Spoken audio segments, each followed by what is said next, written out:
From the heart of the Appalachian Hills, nestled in between an outhouse and a moonshine still, comes the twosome of unparalleled levels of cool. She loves her mountain magic and he's a folk-telling carny fool. Prepare to hear legends from Bigfoot to Loki as they try to decipher what in the actual hell is a hokey.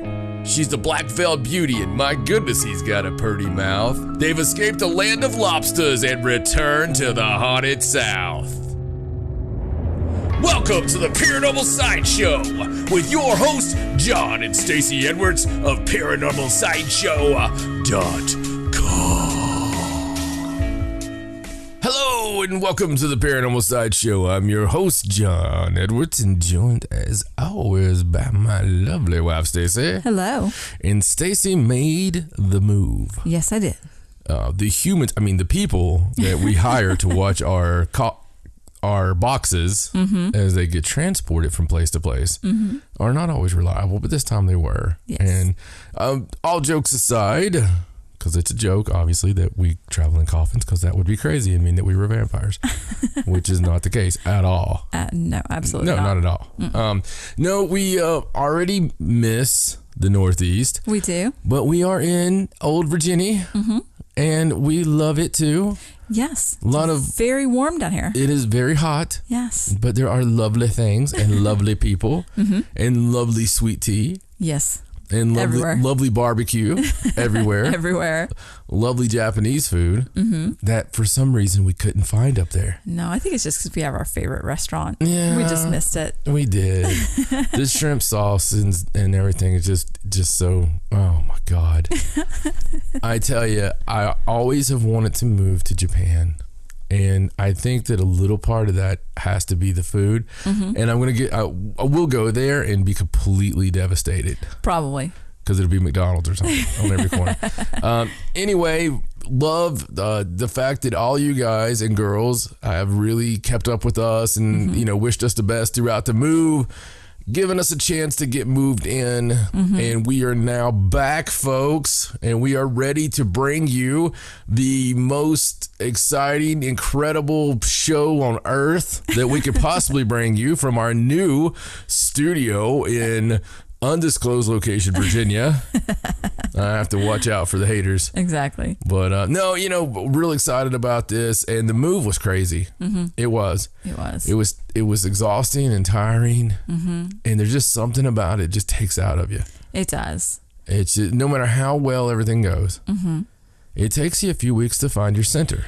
It does. I'm still not even completely unpacked. It's a slow process because you got to make sure everything's in the right spot. And well, I compared it, and this is a weird one. This is for people that use a lot of GPS. Right. Okay. Which I have to for my work and everything. And we travel a lot. So sometimes on your Google Maps, right, you'll put your destination in. Okay. And maybe your thumb hits the screen and it moves it off of where it's supposed to be. Right. Now you're still headed in the right direction. The voice will still come on and tell you, right turn here, right. And you're still going in the right place. Right. You're going in the right direction, but you can't see the road ahead. And it'll say on there, recenter. Okay. And I was describing how I have felt the last couple of weeks since moving, that I need to hit my recenter button. Right. And I'm still going the right direction. I know the type and I can still hear the voice, but I need to hit the recenter. Right. Because I'm a little bit left of it. Right. And I can tell that. And it's all just from the move. It's all from the whirlwind. And oh my God, I didn't wait. I did not wait. So I literally move and I'm booked on a wrestling show. The second we get back, I am booked on a wrestling show. Well, that wrestling show, I ended up doing a really good promo. Right. Okay. Because my alter ego, John Hawkins, he's pretty damn good at promos. Yes. And it's his forte. So John Hawkins did a promo while still in the Northeast, and it just happened to be great. I put a little bit of Negan from Walking Dead into this one. Was that your inspiration? Well, it was a little bit, yeah. a little bit of Negan. I wanted a little bit of, he's charming, but yet he might chop our freaking heads off, you know, and he might smash us with a ball bat. Depends on his mood. Yeah, it depends on his mood. He could actually kill the ratings on our show. You just never know, right? Right. So a little unpredictability. So I put that in there and come back and I do that show, and then I go and do a show the next day, and then I actually got a show the next day. So not only did I work on that Monday, but I did a Saturday, Sunday, Monday, and then I did a Monday night wrestling show. So, you know, talking about 2 feet back in the fire, absolutely quickly. Already been talking to somebody about doing some music again. Yes. I think people were excited that you were back in the area. Yeah, it was pretty cool. It's pretty cool. It's something else that's kind of cool is if we were killed right now and the FBI was going back through the show, they'd be like, is that a train we hear in the background? Because one of the things I forgot about the South. Right. Oh my God, the trains. Right. It's just crazy because we didn't even have that. Like, there was a few things. Some of the big differences, guys. In Maine, specifically in Maine, there's no billboards. Right. So you get down here and it's like every, you know, Exotica, you know, the adult bookstore. And then there's like 10 churches. And it's like, you know, adult bookstore 2 and 4 more churches. So there's a lot of guilt and pleasure. Right. I noticed that. Right. They're more even up there, you know. But anyway, there's no billboards. And there's very few 18-wheelers. So I guess it's because you're at the top. Right. I mean, you know, where would they be going? I mean, who goes to Canada? I mean, the Canadians don't need anything. They've got their own stuff. Right. You know, and just joking, Canada. I know we got a ton of Canadians. What was I going to say? Canadians? I like Canadians. Yeah, it's a good name. From Canada. From Canada. Yes. Canadian is a wonderful place. I've been to Canada several times. I love it. It's in between the United States and Canada. Yes. Canada. Canada is it's a little known place. It's the chode of the global world. So, you know, it's really close to some cool places, but you don't want to hit there unexpectedly, or it's gonna create quite a bit of discomfort for both you and Canada. So anyway, moving on. 18-wheelers, a lot of them here. Tons. Oh my gosh. I forgot what it was like coming down I-81 corridor. Oh, it's terrible. It's a horrible experience. Yes. Yes, it is. There's no way to sugarcoat that. Nope. If you currently work for the interstate system, the Eisenhower interstate system, in any capacity, screw you. Just let you know. And all your craziness on the interstates. I hate it. If I could just take, you know, the byways, as they say in the country songs. Right. I would, but it takes, instead of 3 days, 6 days. Right. To do it that way. I don't know. It's pretty cool. So the wrestling stuff, you know, if you want to see the cheeky side of me, and you want to see me really just lay into people, because I don't really think of people like I do those promos about, obviously. I mean, that has to come from a character side. Right. It can't really be that I think people stink like that and stuff, you know. Then you would want to go to innovatewrestling.com. That's one of the main ones there. And if you want to see, I did some cool commentary with the guy named Kevin Kelly on the PWX wrestling in Charlotte, which was awesome. I went with Mr. Chase Owens down there, who the crown jewel of the Bullet Club, and we made a little road trip. And so I did the commentary gimmick, one of those right place, right time kind of things, and got to do it with Kevin Kelly. Kevin Kelly, if you don't know, he worked for WWE back in the freaking day.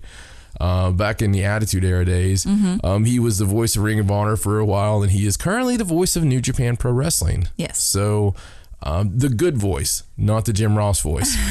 So not the Access TV voice. No, like the in Japan voice. Yeah, the one, the in Japan voice. There you go. But Kevin Kelly is just, it was such an honor for me. Very few things for me feel that way. Right. I'm never, we could say marked out, you know, which is really fangirled over somebody. It's in wrestling, it's marking out. In the modern world, it's fangirling. Fangirling. Yeah, so I don't do that. I can be around anybody, you know. I investigated Waverly Hills with Kane Hodder. No big deal. It wasn't a big deal at all. I mean, really, that wasn't a big deal. I mean, I'm not like that with people. Right. And they're people. People are people. Just like the horrible song used to say. But this was different. This was somebody that I really respect. You know, I really respect what they do, the body of work that they do. I'm a fan. Right. So it was a big deal to me. And you know, I mean, I may have knocked it out of the park like normal. But regardless, you know, it was cool because it's cool if you go watch that, which I don't know where you'd see that. Maybe HotSpotsWrestlingNetwork.com. Possibly. Look under the PWX Wrestling. And, you know, it was a card to happen in August.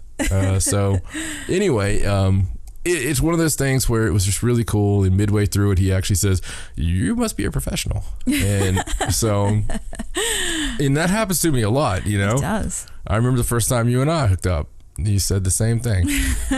So it was really, I was thinking like professional killer, like contract killer. Right. That did not come out. like, are you a professional? Like, look right here. That was not meant to be. I know I do a lot of. At least you didn't call me a professional. No, that would have been worse. Well, no, I didn't. What's so funny? I don't know. I was just watching you try to backtrack out of that. That's funny. Okay. Yeah. So that's crazy. At least we haven't lost anything. No. You know, we're still just as ridiculous as we always have been. Yes. Really missed every one of you. I love the fact of thinking about so many of you that almost wreck sometimes when you're listening to us. And not because you almost wreck. I mean, that would be terrible. Yeah, that's terrible. Just the fact that you're getting enjoyment. Yeah, that you're and laughing. Yes, professional enjoyment that you're receiving currently from our mouths. So you should just stop talking about that. Well, you know, it's. I'll tell you one thing that I was really happy about with moving back to the South is that all the things that we've been talking about doing paranormal wise. Yes. Now that we're a lot closer to some of the ones we love. Yeah. We've been doing nonstop paranormal in the Northeast. Yes. But there's a lot of the ones that we just absolutely love and get a lot of enjoyment out of, and a lot of people that we also get enjoyment out of that are down here that we love to hang out with that we've not got a chance to yet. No, I'm sure they're thinking like, "What's up? You know, you're back." Yeah. But it takes us a couple of weeks to get the dust off of us. So we've already went on an investigation. Funny enough, you can see the Facebook Live video right now on our Paranormal Sideshow Facebook because I went ahead and archived it. But we went to the Brown Mountain Lights, which, if you don't know, is in North Carolina, and it's 100 years they've seen craziness. They've actually based a movie, loosely based a abduction movie from there in 2014, I believe. But I mean, it's a cool place. We've been there before, a few times, and this was just to go out there and just jump back in the South. Yes, and be out in the hot and muggy mountains. It's getting close to the time where that phenomenon is supposed to happen. Yes. So we thought the peak of it. Let's just drive out there and check it out. Yeah, the peak is from September to mid-November, and we wanted to get a jump on it. We're going to go back and do it again, and we may actually let you guys know so you can, Facebook Live with us when we're out there. Of course, all you're going to see is a black screen unless we do see the lights. Right. And even at that point, you may have to take our word for it. So, we'll do our best. Right. Last night there was like a big full moon, and we were able to see each other quite well, and actually you could see a little bit on the video. The thing is, I think I may try on the new moon. I think I may try. Oh, when it's really dark. Just super dark. Go out there and try it on the new moon. But we're going to be doing a lot more of the Facebook Live gimmick because that's fun. We can interact with you. And so maybe that's just something we've thought about trying a little bit more here and there. We're going to be returning to our vlogs, and because we have, like I said, we have a lot of places we want to go to, and it's just a lot of fun for us. But now it's getting into that Halloween season. Yes. So it's just right around the corner. You walk in your local Walmart, and it's got all the autumn stuff up. So it's really cool. Brown Mountain Lights, we've seen none. No. Not this time. But what we did see was the other way to come back home, which took me around the long way while Stacey slept. I am not used to the curvy roads yet.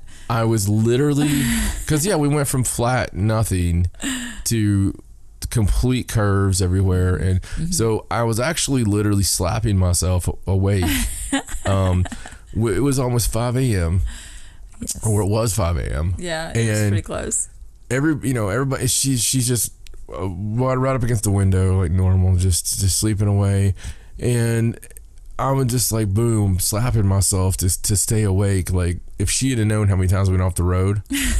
And it's funny because I would hit the strips or whatever, and it's just she like move around in her seat a little bit. And it's those seat warmers. Yeah. Tell you what, you turn that seat warmer on, get all toasty. I can't even stay awake. Yeah, can't do it. You can blame it on those. That's fine. I'm sure you wouldn't have fell asleep if it wasn't a seat warmer. Well, the one place to go find out about seat warmers or anything else that keeps your backside warm would be ParanormalSideshow.com. That's your address to find out everything Stacey's butt.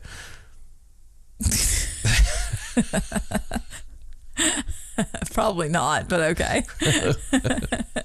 Facebook.com/Paranormal Sideshow. Stacey's Honey on live stream. On the Twitter, it's at Sideshow97. There you're going to see a lot of butts randomly pop up from time to time. Instagram, Hot Butt Damn. It's John and Stacey Edwards. No butts. No butts. On Patreon, well, we have to discuss the level for Stacey's butt on Patreon. But no, hey, there's a lot of different levels there. Thank you so much to our patrons. We truly, gracious, incredible, love you. All these words that I'm trying to say at the same time to get out to you, because it's been a couple of weeks since we've been able to say hi. So we're saying hello and hope that you are enjoying the old episodes of the Haunted South that we're throwing up there, and all the other goodies and goodnesses that we throw out. We've got the book that we talked about last time that's still in the processes of being published. I don't know how long that takes. I don't know. It takes a while. I'm sure it takes a while. It takes a while. But I'm actually still writing the thank yous. So just to be complete full disclosure there. I don't know why the thank yous have taken me so long.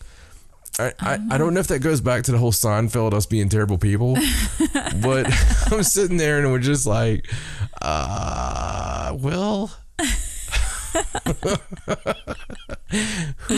who helped us? Well, that guy stole our money and took off. That guy never finished that. That guy didn't have time to record that for us. That's not true. We have some all that was true. Yes, all that was true, but we were able to come up with some thank yous and of course acknowledgments. Of course we were. And a few surprises in there on the acknowledgments, I hope, because the real people that matter to us are not the people that some people put a lot of thank yous in there for people they believe that they can gain something from. Okay. I believe that you should be thanking the people that have been there for you and helped you and share your experiences with you, and take a little bit of time out of their lives every week to listen to ours. And I don't look at it the way, like a lot of times you'll turn on a YouTuber and that YouTuber will say, hey, thanks for sharing a part of my life. I look at it in the kind of like the opposite of that. Right. Thanks for sharing your life with us. Thanks for taking, an hour. Thanks for taking 2 hours and allowing us to entertain you. I hope that we also teach. I hope that some of our experiences, which we've had some severe haunting experiences over the years, and we do talk about those in the book in detail. In absolute detail, because as much as we laugh and as much fun as we have, it all started from a dark place. You did. And we have the gift of being able to laugh at ourselves. We have the gift of being able to laugh at others. Is that a gift? It's something. It's a gift for us. But we have the gift of not taking ourselves too serious.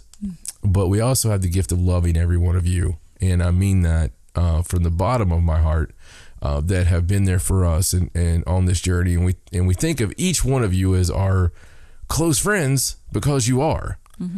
and it will always be that way. So that's who our thank yous go out to, is the people who have been there with us on this journey, because we learn something from every one of you. Every time I get a letter that tells me about, a crazy vampire coyote that has been menacing the chickens.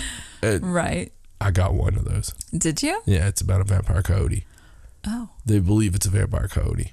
Wow. So before you think I'm joking, I thought you were just kidding. Before I get another email going, thanks a lot for laughing about my vampire coyote. We're not laughing about it.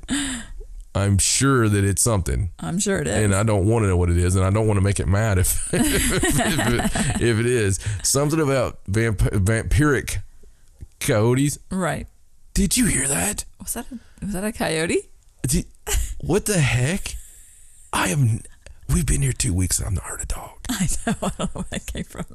I mean, just keep this in there. I don't care. Okay. That's weird. That was weird. It's weird timing. Mm-hmm. Okay, I'm creeped out. I'm officially creeped out. What a great time to get into some paranormal news.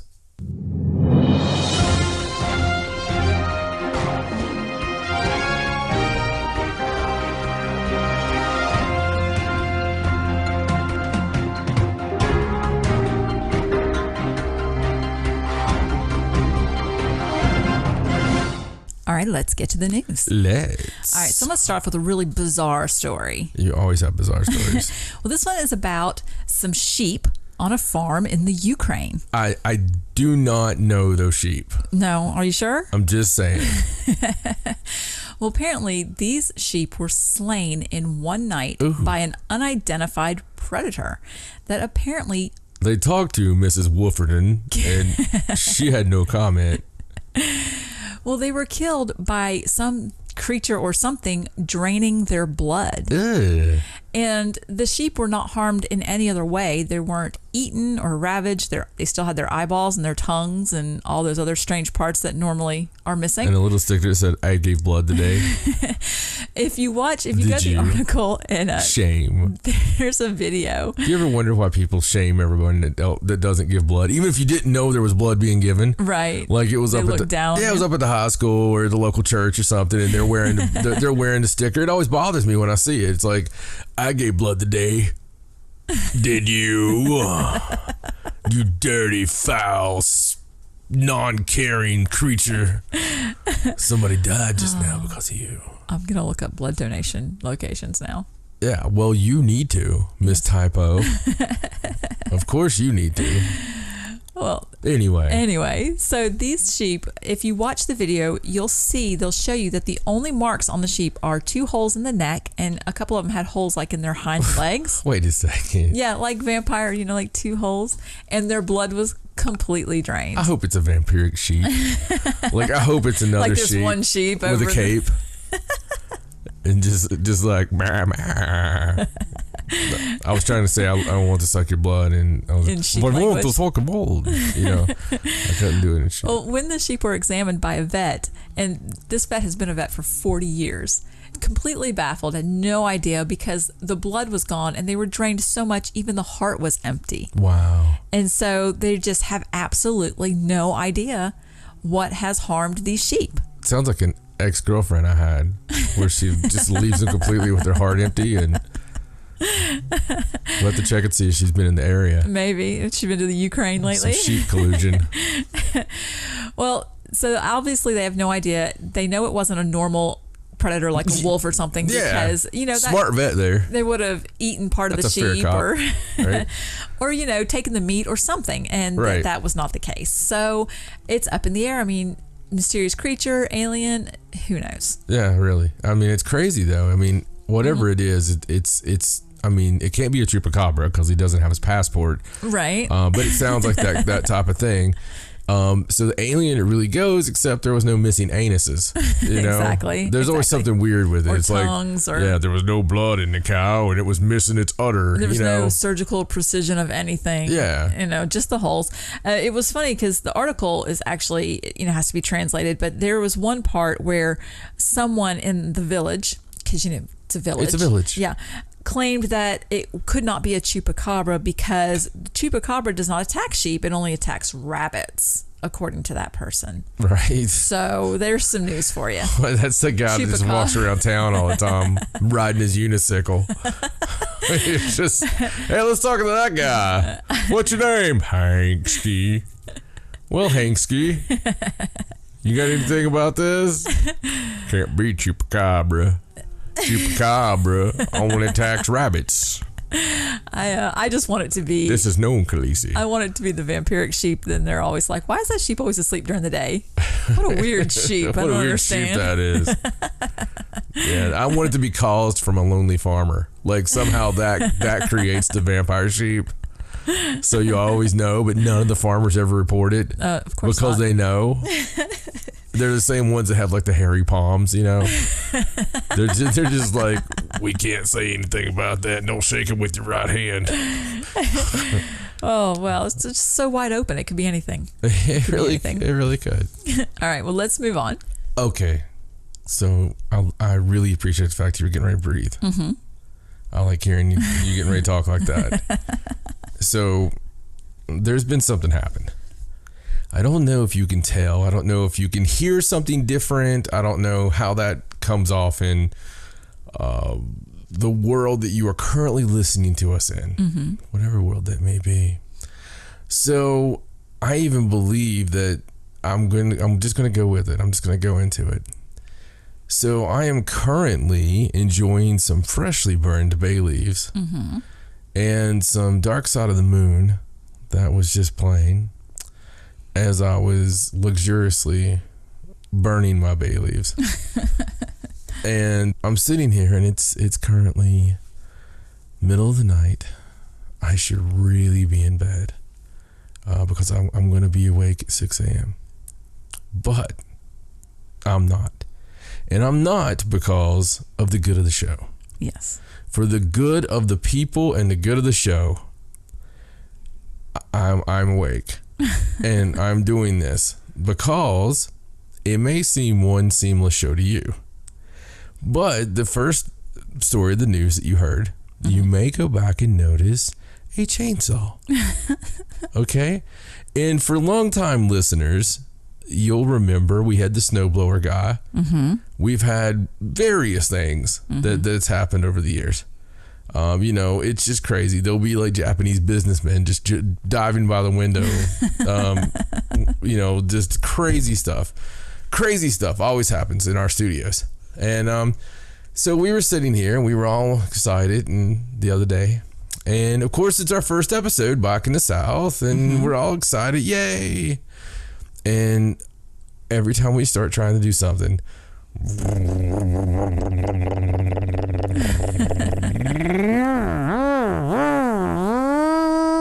and it's like, all right, maybe it'll slow down here in a minute. Maybe it'll slow down. And then it's like, my God, there's 2 of them. And then there was 3 of them. And Stacey and I were each on one side of the windows here, looking out across the way. And it's just like, really? Are you kidding me? Really? Not only were they cutting down one tree, they were cutting down an entire platoon of trees. Yes, the whole row. Yes. It's very sad. It is. It was, we need a funeral. It was a whole, like, I don't know, a tarmac of trees. I don't know what it's called. It was a gathering. It's a woodsy. I don't know what that is. What is kudzu? It's a type of plant. It is a type of plant. The word kudzu just came to my head. That's very odd. Is that very weird? I think that's very odd. Okay, I'm going with this stuff because I had a very odd last couple of days. Yes. And so I was out of town since the last time that we recorded until now. And you know, so I just recently got back into town, and it was #Bruce Wayne job that I was out of town for. So I am back, and you know, it's all good. But while I was out of town with #Bruce Wayne job, some weird stuff happened to me. I'm actually not going to go completely into that because let's just say that some weird stuff happened in my hotel, and it was weird, man. It was like I don't know. It was some strange, unexplained phenomena. We'll just go with that.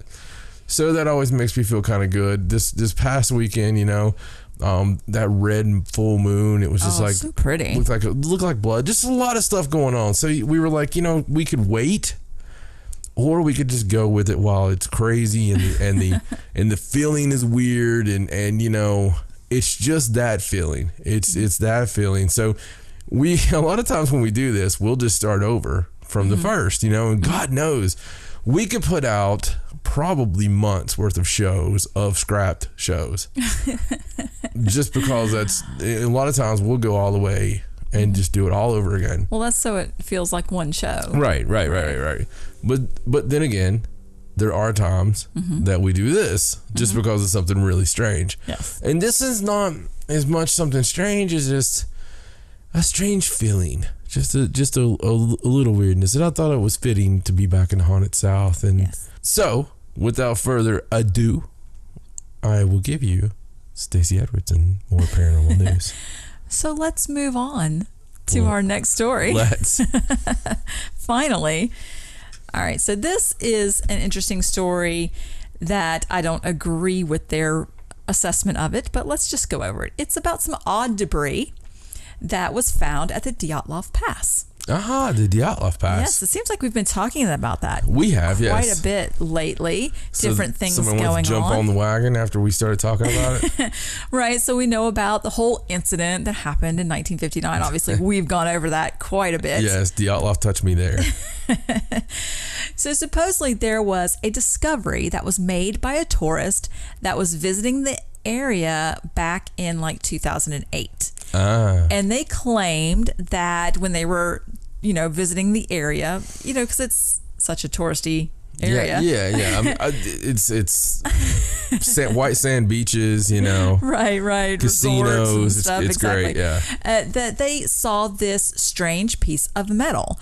They didn't pick it up or take it or anything, but they happened to notice it and they reported it. Would any piece of metal be strange in that area? I mean, maybe. Yeah. You would think so. And so they reported it, and it turns out that they just now were able to get to this location because of the remoteness of Dyatlov Pass and the weather and that sort of thing. Right. They just recently went out to investigate this report of this strange metal. Just stop for a second. Just stop. Right. So somebody reported this in 2008. Right. And the authorities just now in 2018. Yes, they finally just had an expedition. I'm sorry. To get locate up, it. get down. 911 is a joke in your town. Well, the researchers 10 years. Yeah, I know. Just stop it. Don't even read another word of that stupid story. Well, don't you want to know what they say it is? Come on. You got to know. What they're doing is trying to cover up. I mean, that's like, are they that bad about it? Apparently. So supposedly this mysterious metal fragment that, they finally did an expedition to, locate measures about 3 feet long by 3 feet wide. And they say it appears to be some kind of debris from an intercontinental missile. It's actually a square. There's a picture of it. It's not a circle. But they say that it's some kind of debris from an intercontinental missile. And that it's just been there because... You miraculously make that sound like separate words. I'm trying not to... Will you say it one more time, please? An intercontinental missile. I'm enunciating. It's a good thing. Just one more time, please. No. just one more for... An intercontinental missile. Okay. And they're saying that it is possible that this metal was not disturbed because it's not... I get like a groovy beat behind that. We're going to have like a Beastie Boys song. Intercontinental. It's not a high traffic area. Yes. So obviously it was still there. No, it's not. Since 2008. You could probably lay a Tootsie Roll wrapper down and be like, oh, hey, 2008. And supposedly they're going to do an examination of the metal to identify it and, say whether or not it did come from a missile. So now they're trying to say that if it is something that came from an intercontinental missile, that this would possibly be the reason for all that weird stuff that happened, with the hikers in Dyatlov Pass. Because, missiles, rip your tongue out and cause you to run naked into the... And claw tints from the inside. Yeah, exactly. Damn you, missile. I mean, really?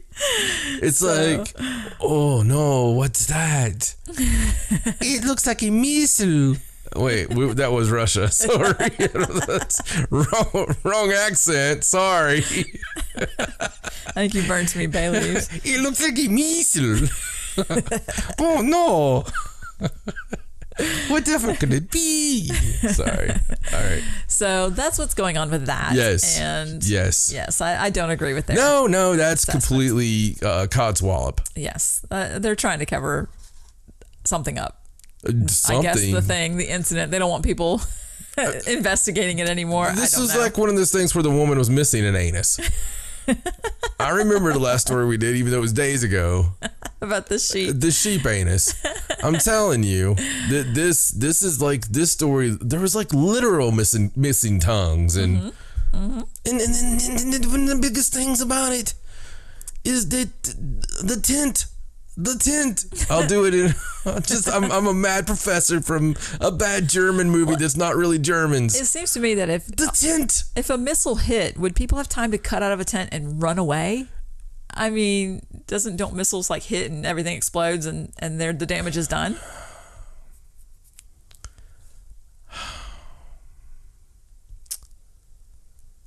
I don't know.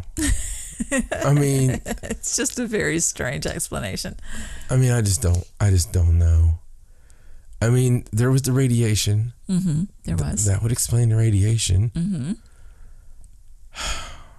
I mean, maybe, I don't know. One would surmise that were it a missile, there would be more than a manhole cover. Well, perhaps there was more than one missile, and that's why people were running. Maybe there were several missiles. They just haven't found the debris from them yet. So the military came up and tried to cover up the whole thing, and they just let people go with whatever they wanted to go with, but somebody finally found something 10 years ago, and they waited 10 years even though they knew it was a cover up. Right. No. No. It's you know what? I'm not gonna. They were starting to get me. I'm like that fish. It's sort of like I've been swimming down here for a while in the bottom. Yeah, I'm doing my Shaq shoulders to you right now. Everybody knows that gif. I'm looking at it right now, doing my shoulders back and forth because that's my fish swimming. So I'm down here. I've been down here for a while, down here at the bottom of Conspiracy Lake. Right. And a lot of my friends have been taken. They fall for it, right? The cover-ups, the stories, right? We'll call those the lures. Right. And so that one, sometimes they get right there and I'm looking at them. And it smells pretty good. You sniff? Yeah. I didn't know fish did that. Yeah. Okay. Yeah. They can sniff water. Okay. Yeah, it's like air to them. Oh, okay. Good. I learned something new today. They're like the gills and stuff. Right. It's like reverse for them. Right. I got you. Anyway. Okay. Continue. Anyway. Go next time you can ask a fish. Debate me. So anyway, yes, I sniffed.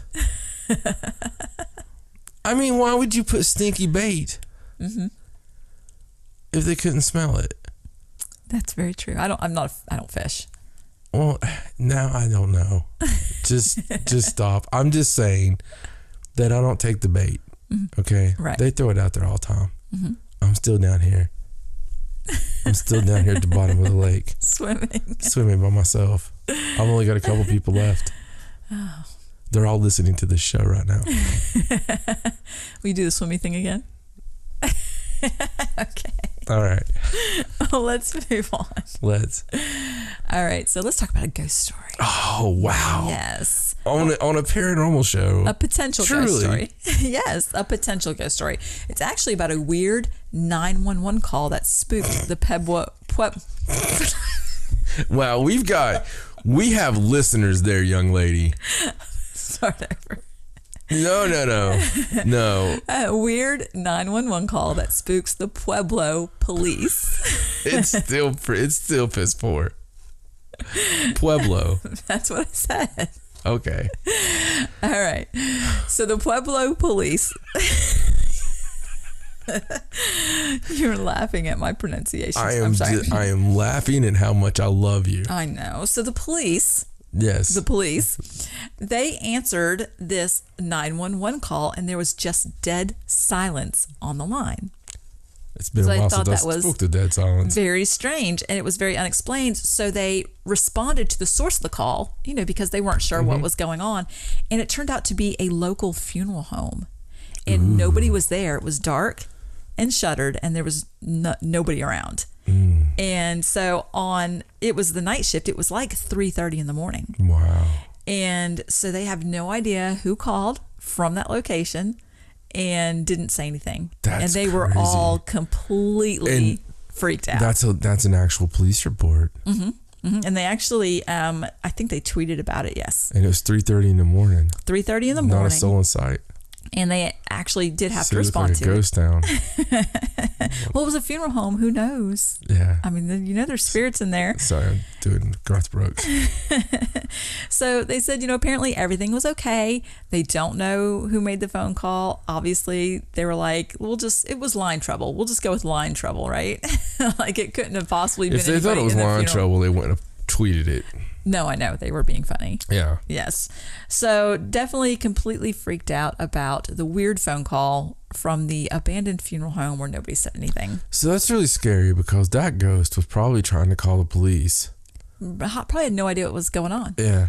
Like just woke up or whatever appeared in that funeral home and probably was murdered or had an accident or something. Yeah, no idea what was going on, and their instinct was to call the police. Yeah, and somehow they still had enough. They're so frantic, probably left behind loved ones or something. If I'm just taking a guess, right? They left behind some loved ones, and it was such a burning feeling for those loved ones. Much like many times we've heard of the phantom calls from people that have just passed. Right. And you don't know, the loved one doesn't know they've passed. So they'll have a phone call from them, from their phone, even though their car burned up or, or they had a plane crash. And, just like, Bobby, I love you. And, that's one of those documented things that's happened so many times. And people, it's such a painful thing, loss. People that have lost a dear, close relative, they're not going to make that up. You're not going to make that up. And it's morbid to even talk about it sometimes, but it's what we do. That to me seems like somebody that is just like you said, woke up, however you want to put it. Yeah, just confused. Yeah. And, of course, what your first instinct would be if you don't know where you are. Right. And you don't know what's going on, of course, you're going to call 911 for help. And especially in the day of cell phones, we're made up of energy. So when we die, that energy, energy doesn't just disappear. Nope. It has to go somewhere. And, when the body dies, theoretically, and if there's enough energy there, it's just, yeah, we all know about ghosts, but it's still interesting to hear a good, solid ghost story. Yeah, from the police. That one just gives me goosebumps because that it's not being, like, they're actually telling the truth. That actually happened. Yeah, yeah. So I'm like, ooh, creepy. Where was it again? I don't remember. I put the story down already. Okay. Sorry. All right. We'll just listen back later. Yeah. All right. Well, let's move on. Let's talk about some discoveries. Okay. Some pretty awesome discoveries. So this is a story that someone had sent to me about some weird depressions that were found on the ocean floor that resemble footprints of a very large creature. But they're so far down that they have no idea how they got there. Wow. So this area is called the Clarion-Clipperton Zone, and it's kind of between Hawaii and Mexico. And I'm going to link to the actual report on this because there's not a lot of news stories about it, but it's really very interesting. There are a lot of pictures that you can go look at. And what they've done is they have these, they're surveying the ocean floor. They're sending the remote vehicles down because it's very deep. And what they have found is a total of 3,539 depressions that they counted. And a lot of them are... I'm more impressed that they counted all this. A lot of the depressions are in rows that consist of... You think they got like 3/4 of the way and like lost count? Maybe, and then just like, I think we're right here. And it's just like 12,001, 12,002, 12,003, 12,000... Antonio, did you... Ah! Damn you! Damn you to hell! I think you were at 3,000. I was just wondering. I mean, I was just wondering. Did you want something? We're going out for pizza. I don't want any pizza. I don't want any pizza. I don't want any pizza. Leave me alone. I have to count the footsteps. The depressions. I'm gonna cut the depressions. Okay. If you don't want any pizza, yes. Don't want any pizza. 1, 2, 3, 4. What kind of pizza are you getting? Yeah, sorry. I mean, that's painstaking. It is. And what's strange about it is that the depressions followed these tracks that consisted of up to about 20 to 21 in each track that were spaced between 6 and 13 meters apart, that looked somewhat like footprints, like we're in a footprint type mechanism. And what's so strange about it is there's no direct evidence for the cause of them. There's no known geological mechanism. They have no idea how they would have gotten on the sea floor. I know what it was. What was it? Well, I hate to ruin it for you, but okay. It's obviously a fake. You think so? On the bottom of the ocean floor, even if all the pressure, there's only one thing that could have done it. What's that? I hear Bigfoot was on his hands and knees with sea creature feet, just faking it. Yeah. Sorry, I live in a Far Side cartoon. I know. He's trying to take the heat off himself, so he's like, I'm going to do this, and then people won't look for me for a while. No, it's nuts, because being at the bottom of the ocean, you would think impossible.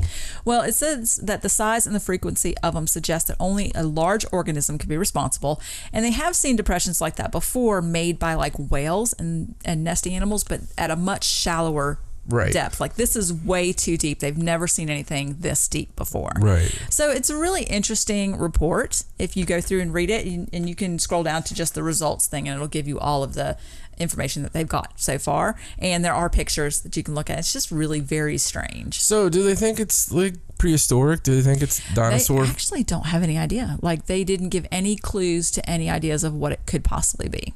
So they're not saying it could be somebody from inside the earth? They did not say that, no. Oh. But they did clue that it was something large, something very large. Right. So did they clue that? That's cool. It says it in there. No. I was just saying. Well, that's an interesting story.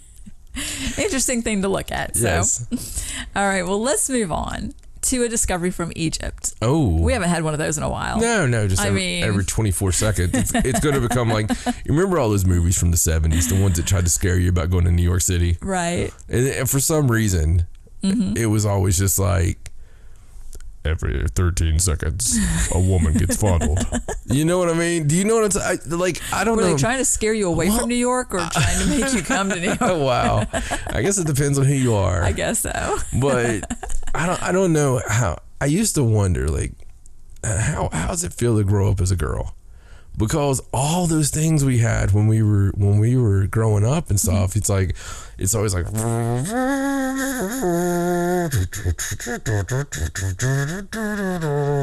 the weird, stupid music, right? And it goes on for like 10 minutes at the intro of the movie. You know what I'm talking about? And it'd always be like some dude in his weird like elbow sleeve jacket and his bell bottom suit, and he's walking through the streets in New York. You can see it, can't you?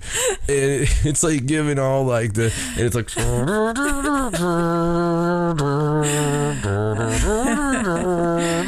his elbow sleeve jacket. He's looking in windows and he's like, hey, he's high-fiving the guy. He obviously knows that kid, he sees him every day. They're building Big the mustache. story. Yeah, and it's and he keeps going, you know, and the whole time the credits are on and all this stuff. And then it's like, you know, to go into that one guy, you know, he's always just, you know, every 11 seconds a woman is mugged. Every 42 seconds, you know, a gerbil gets pregnant. I mean, it's just I used to wonder, because it's always about girls, and you know, rarely do they ever give guys, you know, like, you know, every 2 minutes a kid finds out he can't actually dance, or, you know, I don't know, or a boy falls down the stairs. There's always really bad facts that scare the crap out of you about going to like into cities and stuff. Right. They don't do those anymore. How does that relate to the Egypt thing again? I feel like you were making a point there at first, and then you started singing that music, and I kind of lost all track of it. Because all of the things that have been coming out about Egypt, right? All the discoveries. Yeah. Yes, they're trying to bring... Because I said like every 45 seconds. I got you. Yeah. I think they're trying to increase their tourism by, you know, announcing all these awesome discoveries. Right. And I guess they just never used to do that before, or they just didn't look for the stuff before. But now it's like every week we have something new. Yeah, it's always something like, oh, hey, the nose fell off this thing and we found this, you know. We found this trap door. I don't know. It's very weird. It's end times, dude. I mean, that's all it is. So this is actually an interesting story about a Sphinx discovery. Now, everybody knows about the Great Sphinx. Yes. This is not a great Sphinx. It's a smaller Sphinx. It's a somewhat good Sphinx. Exactly. They've actually found the Leon Sphinx. Lots of these, you know, all around Egypt. And they've recently found a new one during road work in Luxor. And so they've been trying to excavate the statue, but they haven't. How frustrated do you think the foreman is? Because he can't do his road work now? They keep finding stuff in the streets, you know? They wouldn't have found it in your street, would they? No. Like, look, they found a Sphinx over there, down over there, not near my road work. Yeah, it's like, damn this thing. We were laying asphalt here yesterday, and Johnson over there, the jackhammer guy, he pointed out something over in that Food Line parking lot. Damnedest thing, this big old Sphinx. Not that great, but rather okay. It's an okay Sphinx. Well, they're trying to carefully lift it, but because of the location, they're actually having broke it last a time. lot of trouble. The last time I remember you telling me that they were going to carefully lift something. Yes. They were like, they broke it. I think carefully lifting in a place like Egypt, I could picture it now with all the guys with their robes on. You know what I'm saying? There'll be like 40 of them. Right. And the one guy will be really overly mad. Like there's always the one overly pissed off guy. Right. Whenever you're seeing like the streets of Egypt or the streets of Bali or something, I mean, it's always like, it's the one guy's like, no. You know, just really, really, really mad. And going back and forth. What they need to do is get those guys from India. The ones that take the soup or whatever on their, you know what I'm talking about? The ones that they have like the big huge thing on their heads. Yeah. That's women, isn't it? Yeah. They take that to the guys. I think it's I think it's women. They take those big things of lunch every day. That is the coolest thing I've ever seen. Like I could just make documentaries on that for the rest of my life. Right. You talk about paranormal. That's some cool stuff. But no, it's I honestly would be I would like to know why all these antiquity discoveries are happening, as you say, because I mean Egypt is historically bad about letting things out, and they keep covering things up, and it's well known. It's like, you know, in the pseudoscience community at least. Right. Well, this one, you know, they're having trouble because of the location. They're having trouble extracting it, but I think they are encouraging people to still go look at it, you know, tourists to go and take a look at it. And I believe I looked online and you know, they found hundreds of sphinxes all over the place. And so this is just the newest in the long line. I'm not sure what they're going to do with it once they do remove it. I suppose they're still working on that. But if you read the article, it's funny because of all the things that have happened and they've discovered in Egypt, every time there's a new discovery, the last half of the article is always, well, recently they found this and recently they found this. And now it's like half the article's just a list of all the things that they've recently found. So it's definitely a good article to go look at and get yourself up to date. I think they should evict everybody from Egypt. Like everybody that lives in Egypt. If your house has been built in the last 1,000 years, I'm so sorry. You need to leave. We're going to bulldoze everything. Edwards and Hawkins Construction is coming in, and it's just going to be 100%. We're going to level this place and see what's underneath. You're going to use lots of TNT too, aren't you? I don't want to use TNT. I just want to. You want to dig everything up. Yes. See what's there. Yes. Why wouldn't you? Why wouldn't you? I don't know. It's hard when there's a lot of people living there. So. Well, there's a lot of empty space in North Dakota. All right, well, let's move on. One last kind of cool discovery that I just wanted to mention. It's not technically paranormal, but it is pretty interesting. And this is about some DNA that they found from a prehistoric, teenager bone fragment that they found. And this is the first time. Was it very pessimistic? And it was very moody. Yeah. Didn't want to be bothered. They had to drag it out of the cave. Yeah. This is the first time that they've actually found remains of a prehistoric teenager that was like a hybrid between a Neanderthal and a Denisovan, which is the newer extinct human that they just found in 2010, recently.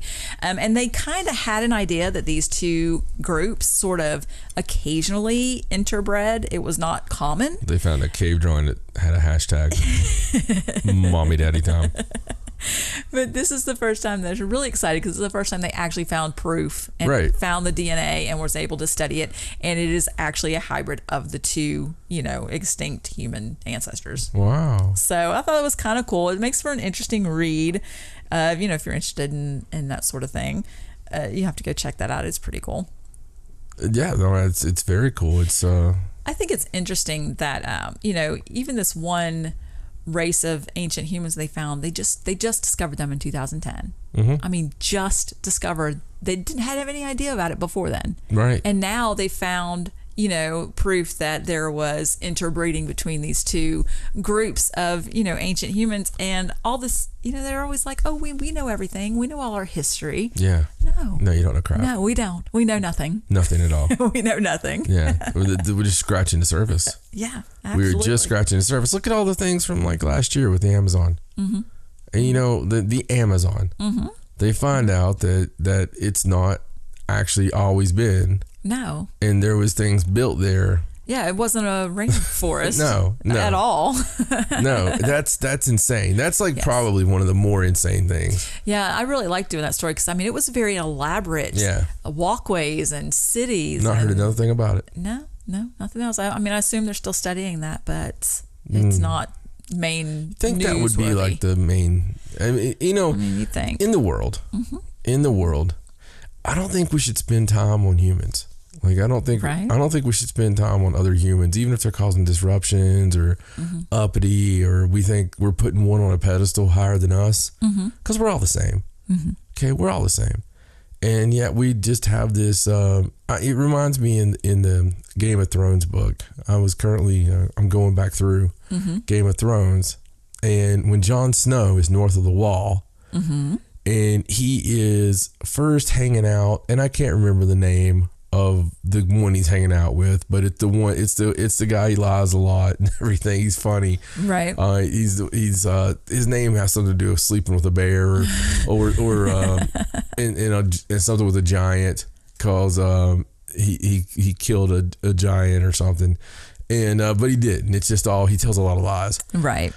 But he was talking to Jon Snow, and Jon Snow was watching giants come by riding mammoths, and it was blowing him away. All the stories, all the stories that old Nan had told him, and all this. And you always listen to the stories. Yeah, that old Nan tells you. Yeah, old Nan's always right. Yes. But so he's going through and he's watching that and everything, and the oldest giant on the biggest mammoth comes up, and he asks the guy that he's with, he's like, should we bow? And he's like, no. He's like, he won't care if you bow. He's like, but no, we don't expect that. We don't do that, He's like, I know your knees are itching. He's like, I know your knees are itching to bow to somebody, because that's just what they do, with all your kings and all this stuff. And it really makes you think. Like little lines like that really make you think, because these free folk that he first looked at is like completely like, oh my God, they're just freely having, coitus and doing this and doing that and not working and all this stuff, Right. Basically, it's like he came a band of hippies or something, but they were happy as could be. Right. And with all our kings and queens and all that, wouldn't it be nice if we actually focused on things like, I don't know, the Amazon has not always been the Amazon. Right. These Egyptian discoveries. I mean, just crazy, crazy cool stuff that really could be great news, instead of whether you like this guy or you hate this guy, or whether you're on this side or you're on this side, whether you're going to absolutely lose half the people you've been friends with your whole life over some political stuff that's going to be done in, either way, no matter what side you're on, in 10 years, you're not going to remember it. Right. You know what I mean? And then in 10 years, the Amazon's still going to be there. I mean, and just saying, maybe we should focus on the things that we focus on here. That would be, I think that's good advice. I do. I think it's good advice. Anyway, continue. All right, so let's move on. And this next story is kind of just an update about the British UFO hunter Max Spears. We had done the story on him, how he died. It was very mysterious. He went to Poland to do some kind of He's the one that like vomited up the black stuff, right? Yeah. And they were trying to say that he just died of natural causes. And his mom wanted to look more into it. And he had sent her some kind of text if anything happened to him to investigate it. I mean, the whole thing was just very mysterious. Very mysterious. Yes. Yeah. So this update is about an inquest that they have been doing, and they've actually come up with this 700-page docket of statements and evidence that had been assembled, and it's being translated from Polish. And they're going to start doing this inquest in January into the incident. And it came out, some of the information that came out claims that Max Spears's computer was wiped after his death. Like bleach bit stuff. Yeah, and so there's not a lot of details on this information. This is just something that's come out so far. That's huge. But, they're pretty sure because they were trying to say, oh, it's nothing. It's just the conspiracy theories. It doesn't have anything to do with the fact that he's a UFO hunter. It was just natural. He wasn't on to anything. Yeah, exactly. And I'm pretty sure that his entire computer was not wiped at the time of his death. Right. I mean, that would be silly. Yeah. But it is, in fact, they did find out that the whole thing had been completely wiped. They're not sure why. And of course, they're still going through all this information and this evidence and these statements. And they are going to start doing this inquiry, like I guess his mother wanted. In January, they want to make sure they have all the information they could possibly have. They're trying to pull destroy all the information they could possibly destroy. Yes, exactly. And they're going over all the discrepancies that were in the emergency services, all the weird stuff that happened. But I thought that little bit of information was interesting, that they already let that part slip, that there really was some kind of weird, foul play going on there. Yeah, if it was wiped, I mean, if it was like wow. So obviously, because he had been looking into, several different people. He had made weird trips to Arkansas recently, honey. He had made enemies. No, I don't think so. I'm not sure. So definitely something we're going to follow, I guess, in a few months. We're going to hopefully hear a lot more about the evidence. Good luck. Maybe you should get a hold of his mom. You never know. Might never hear another thing about it. Yeah, maybe not. You never know. All right, so let's move on. Let's talk about this astronaut that claimed on Twitter that he witnessed an organic alien-like creature. And of course, NASA denies that he saw something, alien. Of course they do. So astronaut Leland Melvin was tweeting back and forth, and he was asked by UFO sightings. 2 first names. It is. It's strange, isn't it? I mean, it's not strange, I don't guess, but it's It's definitely 2 first names. It is. In my opinion. Well, he was asked over Twitter by UFO Sightings Daily what his thoughts were on extraterrestrial life and if he had ever seen a UFO, which is a good question for an astronaut. Yeah. Yes, and he claimed kind of like that... what's your favorite color? that he said that, when he was on the space shuttle Atlantis, that he saw something that was curved and organic looking, and they had no idea what it was, and they radioed to NASA, and NASA claimed that it was ice that had broken off one of the Freon hoses. Right. It was just floating away. And so he said that he thought that was really strange. Yeah, it is very strange. I mean, it's, I'm sorry. Hello, Mr. Highly Trained, spent your whole life doing this. Right. Top of your class. So intelligent, we're going to put you into the space program. Mm-hmm. But then we're going to say you're so stupid that you didn't realize it was a piece of ice floating by. I would rather them say that, this is kind of embarrassing, but astronaut Robinson up there, come out on stage. Robinson, come out on stage. Come on out. The organic matter that you seen going by the window. The spacewalk happened. Robinson got lonely. He was actually by himself. We don't want to go any further than that. We're just saying things happened. He saw a really good shot of the moon, and I mean, just something. It's something other than you're an idiot. Well, it seems to me that the person that is there in space looking at it probably has a better idea of what it is than somebody that's, in a control room back on Earth and not actually looking at it. I mean, yeah, absolutely. Yeah, so Melvin, he actually has degrees in both chemistry and materials science engineering. Well, of course he does. Yes, he's very smart. And he played football actually for the University of Richmond, and he was drafted by the Detroit Lions in 1985 before he became an astronaut. Apparently the football thing didn't work out. Wow. And he's like, I'll be an astronaut. So what a life that guy's had. Yeah, very smart guy. And I'm a big fan of astronauts. I mean, the thing about it is the astronauts usually come clean. I mean, to some degree, like they put out little hints and winks. But they're not going to say that they thought something looked organic. Yeah, I mean, I want it to be one so bad, and it's just the bravery, okay, that it takes, and then just the patriotism for your country to put yourself out there and you just don't know, man. You really don't know. I don't know what the odds of exploding are. Right. But they're pretty damn high. Well, I mean, think about it. You're in space. There's no quick escape. There's no you're done. Well, there's no like, I'm tired of this. I think I'll go home. Do you know what really bothers me? What's that? I know I couldn't do it. Right. Like I'm that guy. Like I wrestle. I write books, write songs, dance the jig. I can't do small spaces, and maybe I shouldn't put my phobia out there. If this was an episode of Charmed, I'm screwed because that guy's going to show up and be like, "Hello, Phoebe." I'll be like, "I'm not Phoebe," and he's going to. Why are you wearing that crop top? Yeah, well, I'm pretending I'm Phoebe, but no, it's just that's my fear. Everybody has one, right? Everybody has a fear. I have more than one, I think. I can't several. Can you think of another one I have?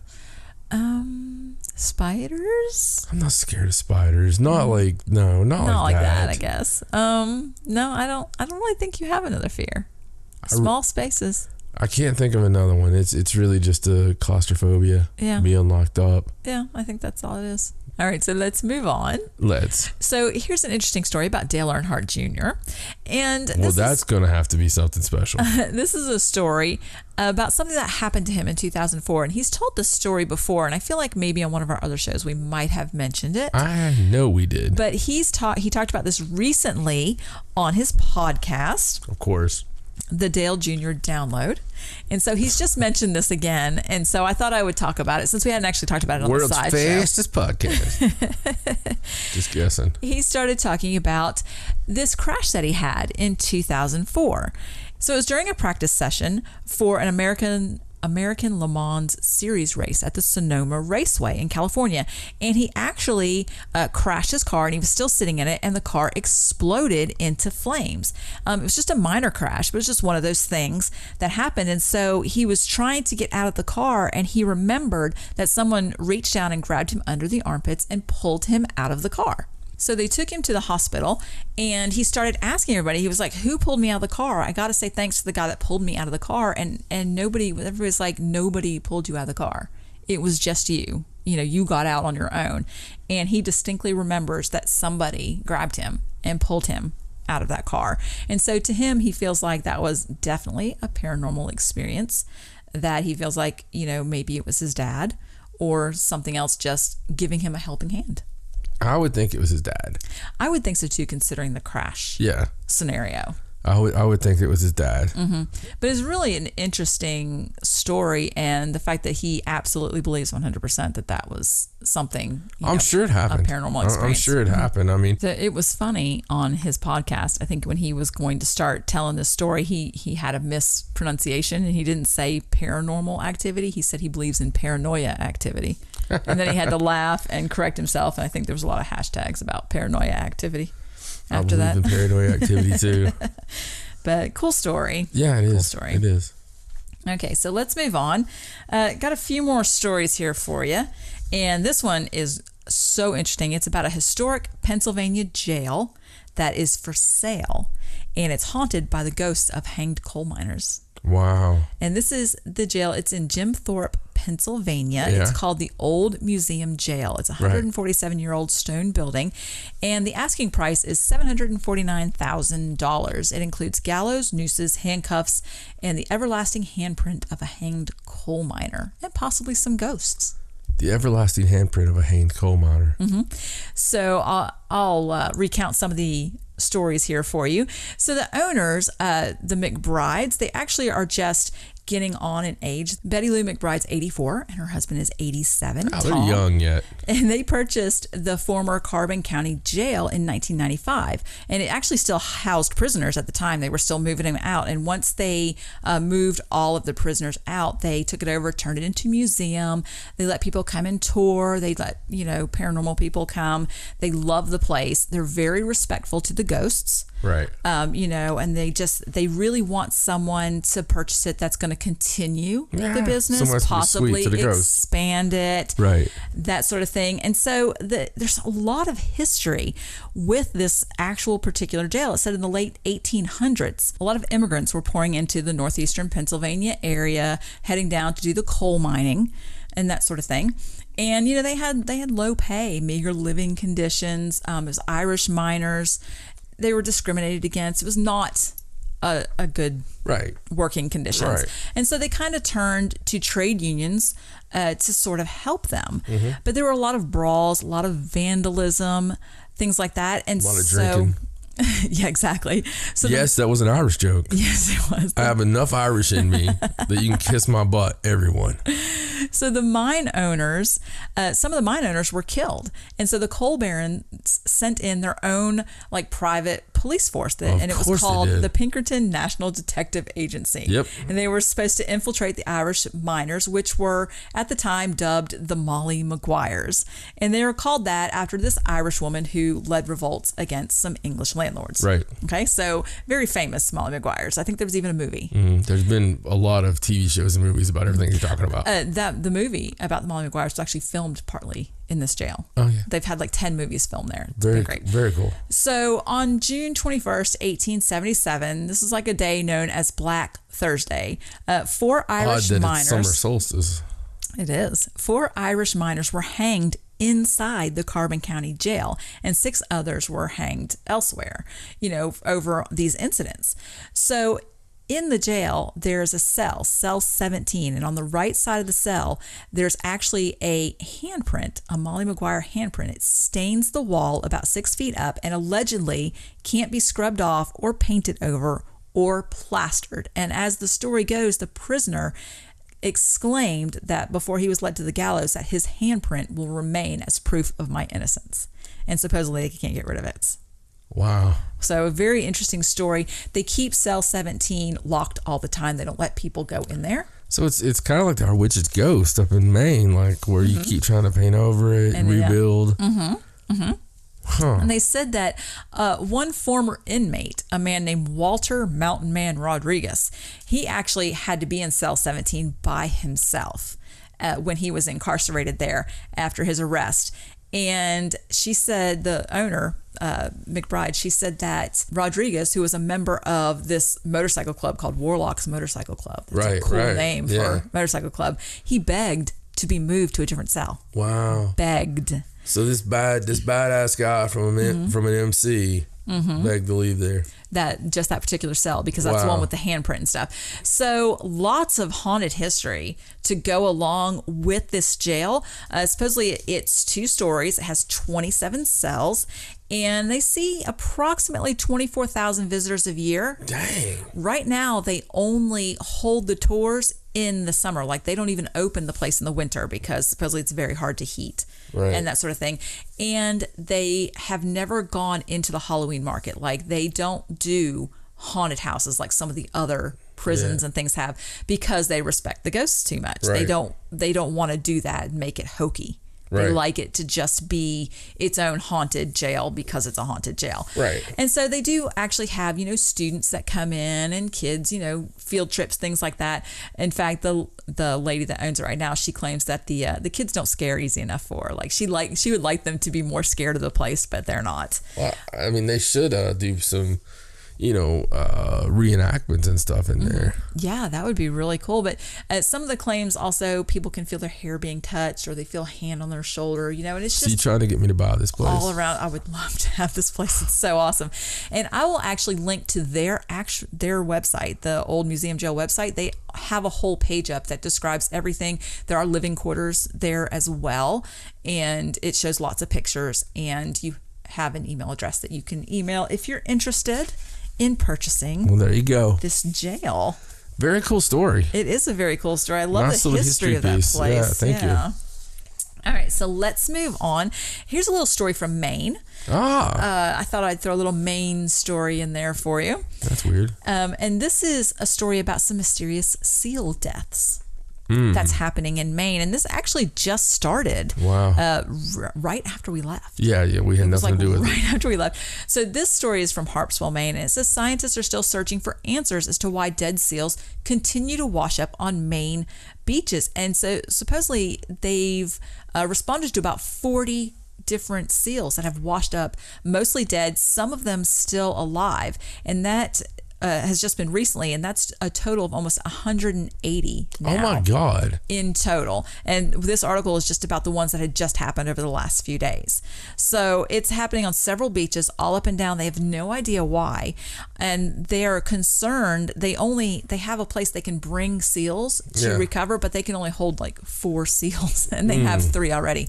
And they're not sure why the seals are dying, so they're afraid to bring them back to the facility because they don't want something to spread. No, it's terrible. So they've been taking some samples of the dead seals. They're testing those. They don't have any results of those tests yet, but something that, that's just very strange. It's not something that you see in Maine very often. No, it's very odd. That's terrifying too with the fishery. You don't want anything to be wrong with the water, and right. And you don't hear about stories like this mostly about seals. Usually it's fish or something small, and this is just awful. Yeah, that really is bad. So it's strange, another strange animal thing going on.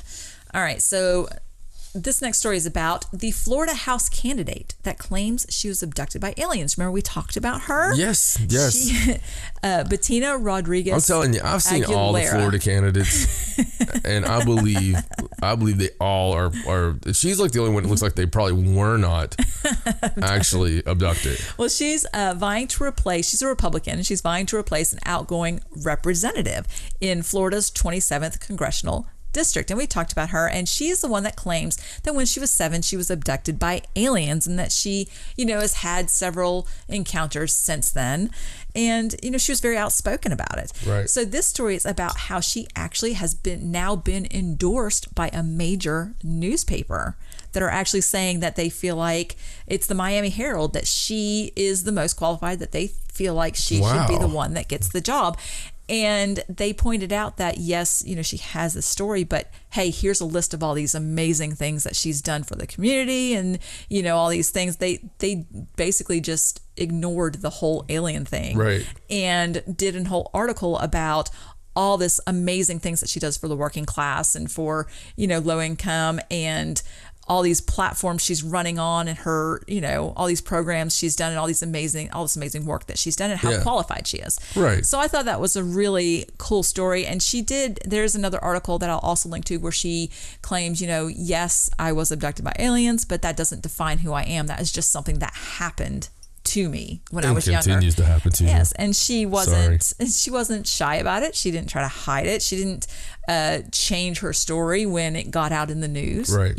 She didn't say, no, that was mistaken or whatever. Right. So good for her for sticking to her guns. And yeah, absolutely. That's I mean, it happens to a lot of people, and I was talking to somebody about it recently, and I was like, everybody has a story, and it's the thing we've said on the show before. So many people, they might turn their nose up to it at first, but then they're like, yeah, Uncle Joey. It's crazy, the phenomena and how deep it actually goes. Very interesting though, and like you said, good on her. Yeah, and good on that newspaper for overlooking the gossipy kind of news and actually looking at what was important. Right, absolutely. Yes. So I got two more stories here. This one is sort of a weather-related story, just something that happened recently that, I wanted to point out about a bunch of massive earthquakes that hit the Pacific's Ring of Fire. Ooh. It was like 69 earthquakes that hit in like 48 hours. Wow, 69, huh? Yes, that's quite a lot. Sounds like they were all connected. Well, the Ring of Fire, it's not to say that there's earthquakes there. That's not news. I mean, it's the Ring of Fire. But because there were so many that happened in so short a time, it was like 53 of them hit the area on one day. And then it was followed up by 16, subsequent tremors. And so the U.S. Geological Survey, they recorded the events. They didn't issue any kind of warning about it. They didn't set off any alarms, but people are saying, hey, right, this could be a sign that the big one's coming. Right. I mean, normally, they're always active. Okay, yes. And it does come in swarms, it seems. But it's usually one big one. Right, the big one, the one they're talking about, is gonna. Well, I mean, there's usually one big one that kind of sets off, where you notice it. Right. I believe in this particular swarm, Fiji was the most hit. Right. Like that was the area where it was an 8.2 or whatever. And normally if you have one that big, first there's a tsunami warning and all that. And rarely, then there's usually nothing to come from that. And then that's when you notice all the other ones. And everybody, the thing is it's kind of like looking at the sun, right? I love like suspicious observers and all these people that always is, doing their work every day, watching sunspots, monitoring NASA satellites, people watching the live feed from the ISS. That's all great. Yes. But you almost have to be careful with how much now, because how much you look into it. Well, yeah, I mean, you can get into it and completely have yourself terrified over, and I'm not saying a sunspot could wipe us out tomorrow, and all our communications could be down. It could burn our chihuahua, completely to death. It could. They're so small. They just burn so quickly. We don't have a chihuahua anymore. It's just, it was a bad. We weren't watching the sunspot thing. Yeah, it was really bad, terrible. Bad day. But I'm just saying. So the earthquakes are happening all the time, and it's a weird thing because the Ring of Fire is the Ring of Fire for a reason. Right. There's activity there. So these stories, sometimes I'll look into it, I'm like, oh, geez, but then it's kind of like you'll see a lot of swarms, and honestly, speaking of the sunspots, there's a lot of people that correlate that, as we talked about on the show before, with solar flares, sunspot activity with earthquakes. Yes, there's some people that actually even will predict where earthquakes are going to happen with pretty accurate. Pretty good accuracy because of what they see at the sunspots. Now, on this one, I think what's making everybody talk is that one of the earthquakes that was registered during this time of the 53 hitting was an 8.2, which is huge. Right. But it actually hit 174 miles northeast of Fiji. So it was very far out, and it was about 347 miles deep. So it was too deep to cause a tsunami, and it was too far out to really cause any kind of problem. But it was an 8.2. And supposedly the big one that they're talking about is anything that is 8 or above magnitude. Right. And the reason they use that as a guideline is because of the big one that hit California in 1906, and it was not even an 8.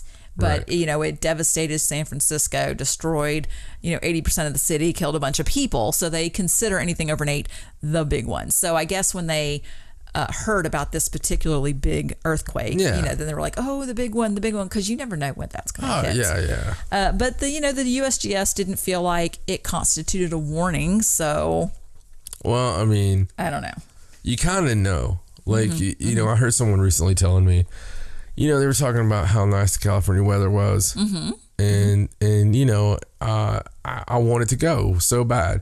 Just thinking about it being warm and beautiful, and the humidity wasn't there. Right. It was a dry heat.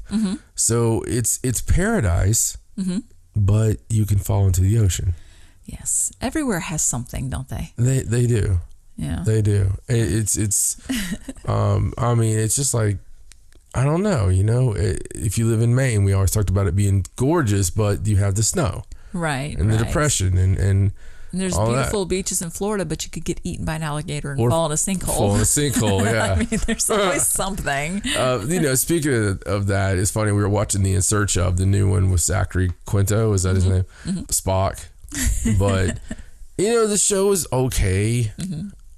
I haven't watched all of them. I'm a huge Ancient Aliens fan. I love Ancient Aliens, but I'm the jury's still out for me on the In Search Of. I think we need to watch a few more episodes before we make a final decision. Well, I watched the sinkhole one because of us talking about sinkholes and mysterious booms and stuff for so long, and people don't usually cover that, but it was not.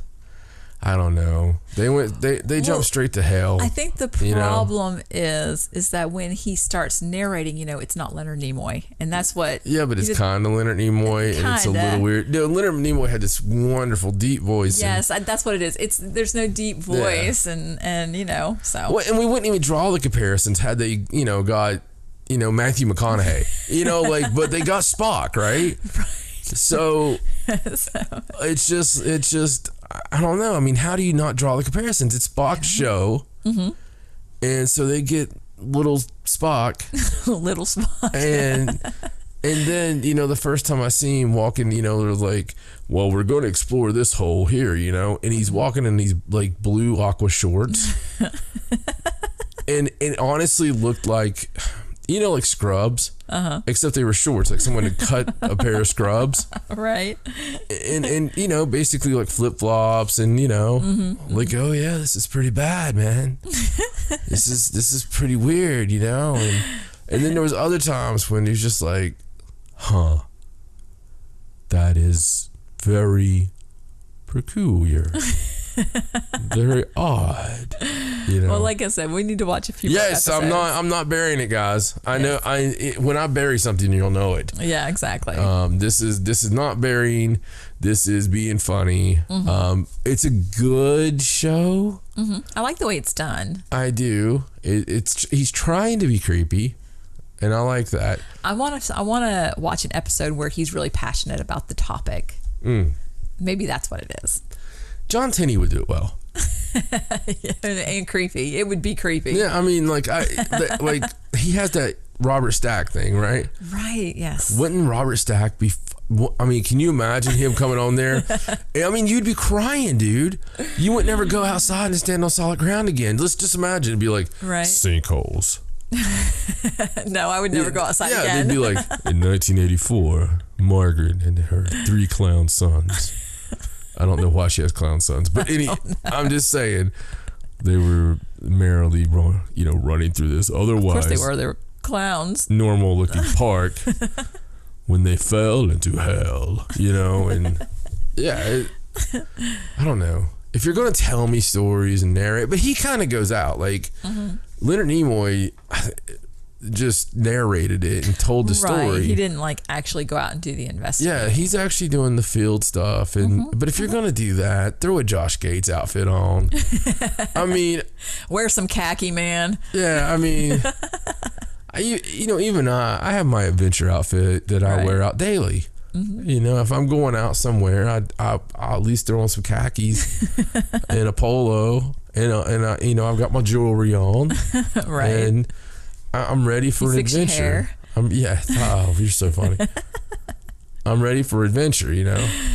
All right, well, let's do this last story. It's a very upbeat story. Is it? It is. I don't believe you. It's about a woman who has an unusually lucky day. Oh. And her unusually lucky day ended in a lottery jackpot win. Wow. So she had, all I could think about when I was reading this story about her unusually lucky day was an episode of Supernatural for some reason. I don't know, like something's bad gonna happen somewhere.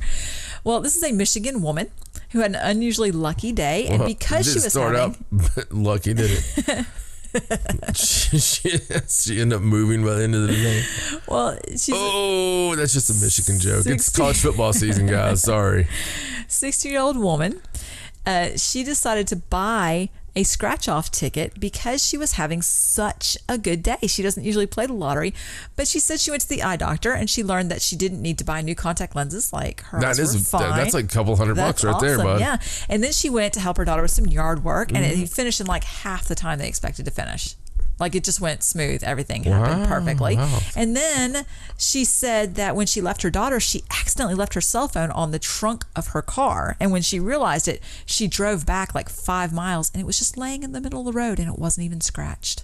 Wow. I mean, that's some luck for you right there. Yeah. Nobody else ran over it. It was still there. It wasn't scratched. So she was like, it's kind of a cup half full thing though, isn't it? I mean, isn't it? Maybe. Because you did have to drive 5 miles back, right? Yeah, but still. And you did have to do yard work. Right. And you did wake up as a resident in Michigan. You did have to go to the eye doctor. And you did have to go to the eye doctor. But it all turned out well. No, I've got you. You can keep going. So after this happened, and it was so lucky, and she was just like, everything's so good. It's obviously a very good day. She was reading the signs. Yeah. Come on. She was reading the signs. Yeah. She was like, I'm going to go buy a scratch-off ticket. And so she went to the BP station. She bought a ticket, and when she scratched it off, she won $100,000. Oh my God. Which is amazing. And she said she plans to use the money towards a new house for her and her husband. Yeah, and after taxes, she got $25,000 of it. They bought one of those small houses, the tiny houses. It's a tree house, yeah. But I just thought that was a cool story. No, because, it's awesome. We always talk about signs, and that was definitely a woman's day. She was having all kinds of signs that, hey, today's a good day. I was telling somebody the other day about the fact that I'm very proud that, our family and Ariana looks at signs and notices signs. Yeah. Then there's not any other kids like her age. No. But, by God, she sees like 3 things in a row. She's like, nope. We don't need to do anything today. I already saw 2 ravens and there was a squirrel have a heart attack. We're not going outside. Right. And we notice everything. I mean, we notice everything like that. Because the thing is, once the veil has been lifted, the signs are everywhere. Right. They're absolutely everywhere.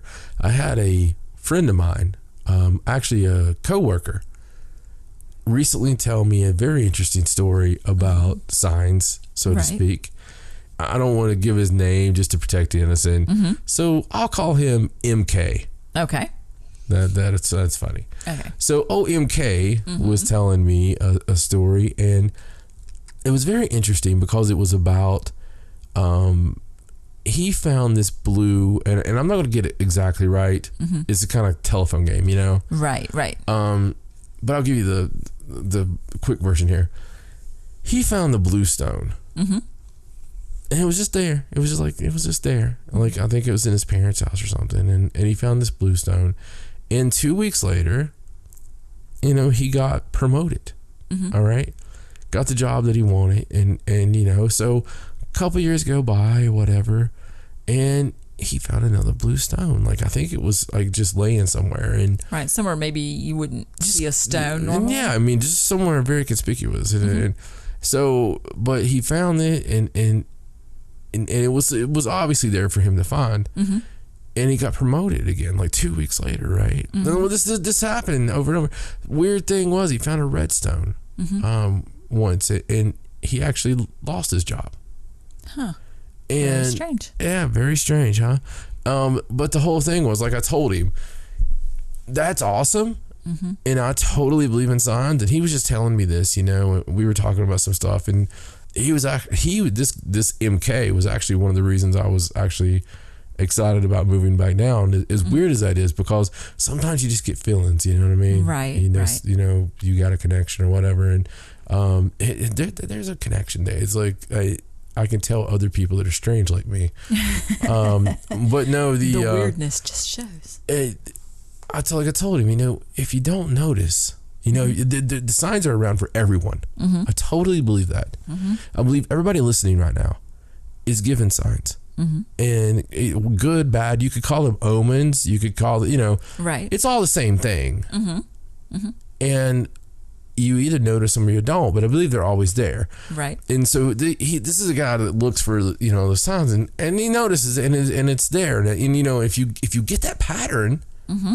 you can kind of get that warning there, you know? Right, right. You see the redstone. Mm-hmm. Yeah, maybe you look around in the classifieds. Right. You know? But I just think that's cool. I think that you have to follow the signs. Mm-hmm. And that's awesome that she had such a wonderful day, and mm-hmm. she just thinks she, you know, had such a great day. I still think that it's kind of a cup half full thing, except for the lottery win. Right, right. But that prompted her to buy the ticket. Yes, all those things happening in such a good way prompted her to go buy a scratch-off ticket. But you know, she had to pick the scratch-off ticket. It's not like she went in and they had one scratch-off ticket she could buy, you know, so. That would be really lucky, wouldn't it? Yeah, she had to pick the one she wanted. Sorry, ma'am. We're out of everything. Except this one. Yeah. You're out of the Great Lakes one? Yeah, we're out of the Great Lakes one. You're out of the Fab Five one? No, I don't guess they would have that one. They took their basketball title away from them for cheating, right? Illegal gambling. Something like that. I'm sorry. I won't joke about Michigan no more. I think Michigan's an awesome place. Mm-hmm. It really is. It's definitely one of the weirdest states, though. It is. I mean, that's why. So much weirdness there. That's why I joke about it, because it always pops up. Mm-hmm. It's kind of like Kentucky of the North. Right. It's like it always pops up. Like anytime you hear stories, it's always like, you know, blah, blah, blah, Michigan, Kentucky. Yeah. Oh, we've added another state to our list. Yes. So eventually, yeah, it's the running joke for us. It's always in Kentucky. Yeah. If it's something weird that's happening, it's Michigan. I met a guy the past couple of days at #BruceWayneJob, mm-hmm. and his region is the Kentucky, the Kentucky region. And it was funny because I was trying to be nice to the guy. Right. Because I just met him, mm-hmm. you know. And I was like, so what's your region, you know? And he's like, oh, yeah, I have, and he told me. And let's just say there's a couple of different Kentuckys in Kentucky. There's Kentucky with horses and artsy-fartsy places and, mm-hmm. and cool little seminars and scare festies and all this stuff. Mm-hmm. And then there's the other Kentucky. Lots of woods. Well, there's the Purdy Mouth, Kentucky. Right, gotcha. So his was in the pharmaceutical area of Kentucky. Right.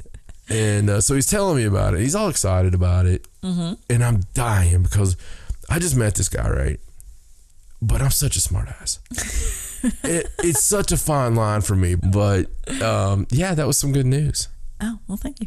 All right. Well, that was quite a few cool stories and a great ghost story too in there. Yes. I'm a pretty big fan of the ghost story. Yes, I thought you might be. Still thinking about it, actually. It's creepy. It is creepy. It's cool though. So mm-hmm. we're gonna be back in not too long at all. Mm-hmm. Like we'll be back. It's not going to be a few weeks this time, guys. It'll be next week. Yes. So I'm pretty excited that we'll mm-hmm. be back on our regular schedule here, and we're actually got a lot of things cooking. We're mm-hmm. looking in, like I said, if you're not already on our Facebook, shame, we all know your name. Facebook.com/Paranormal Sideshow. Go there, hit the like. We need you to hit the like. Tell your friends to hit the like. Share it on your Facebook. Just be like, here, guys, I listen to this. I'm actually a user, and could you please join me in my addiction? And get that out there, because I want to start doing some Facebook Lives and on there. And we'll also do our vlog, but I think it'd be fun to do some of them with the completely black screen where you can't see where we're at. I'll figure that one out, but they won't always be Brown Mountain Lights. But I thought it'd be fun to go see some things and bring you guys along with us for that. And we'll see how it goes. I do like the whole vlog thing, but either way, we'll have some fun with it. And to see Stacey stuff, go to paranormalsideshow.com. That's the place you go to find out everything that she does, which is a lot of stuff. And it's fun to listen along. As I talked about before, if you have the opportunity, I know a lot of people, listen on the go. It's just the way podcasting is. You're on your way home from work. You're on your way to work. You're on your way, you just kidnap somebody going across the country, however it works. I know that normally people are on the run, but if not, and you have a second, and it's a lazy Sunday afternoon, maybe you just did the dishes. Maybe you have some me time right now and you want to listen to our voices, and you put on your most favorite pair of oversized socks and some sweat and nothing else. some sweatpants, and pull your hair back. You put your earbuds in, you're sitting on the couch, you got your laptop, and you decide just to follow along. Stacey puts every story that we do, every link that we do. So if you want to see for yourself, go there, share it from there. It's some cool place, and even share the website. On the Twitter, it's at Sideshow97. Honestly, I don't even know what you're going to see on the Twitter, because I put so much random stuff there. Just let you know, that's where we're at.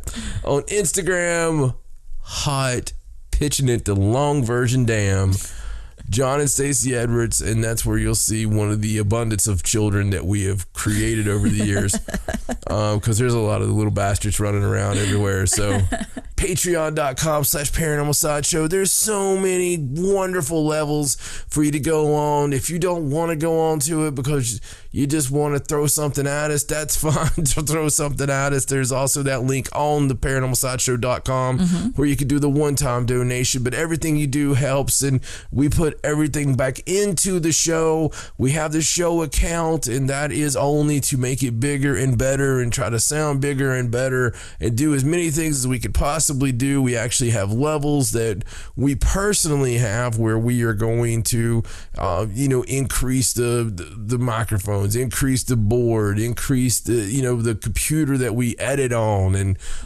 everything possible to just make the show bigger and better. So we share that. We try to be very transparent, but we also want to give you some cool stuff, along the way. Like I said, we're working on getting that book published, which is a done deal, but when that's on there, I might make a level for that.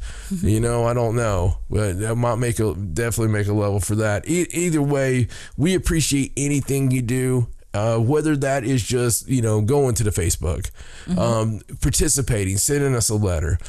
We love to hear from you, and it just means the world to us, and we love the communication, and we really appreciate everybody who listens, everybody who shares, anybody who tells a friend about the show. We just really want this thing to keep going and grow, and that all is you guys, and it's a community, so we appreciate everything that you do.